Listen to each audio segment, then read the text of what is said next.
Court में मर्दान में ज्यादती का शिकार होने वाली नन्ही अस्मा कत्ल केस की समाअत हुई। समाअत के दौरान चीफ जस्टिस ने कोहाट में शादी से इंकार पर कत्ल होने वाली आसमा केस का अज़खुद नोटिस लेते हुए आईजी केपीके और आरपीओ से 24 घंटों में रिपोर्ट तलब कर ली। समाअत के दौरान चीफ जस्टिस नैब ने बरहमी का इजहार करते हुए कहा कि कोहाट में बच्ची को कत्ल करके बंदा भाग गया। केपीके पुलिस क्या कर रही है? लोगों को हरासा कर रही है। खैबर पख्तूनख्वा में तहकीकात का कोई मैकेनिज्म नहीं। बताया जाए कि मुलजिम बैरून मुल्क कैसे फरार हुआ। केपीके पुलिस में सलाहियत नहीं। चीफ जस्टिस ने इस्तफसार करते हुए कहा कि क्या मुलजिम का ताल्लुक पीटीआई से है? 3 रोज कबल मेडिकल की तालबा आसमा बीबी को तहरीक इंसाफ के जिले सदर के भतीजे मुजाहिद अफरीदी ने शादी से इंकार पर फायरिंग करके कत्ल कर दिया और सऊदी अरब फरार हो गया था।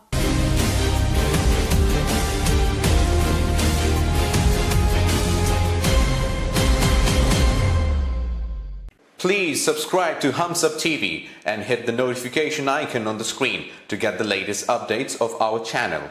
Thank you for watching Hums Up TV.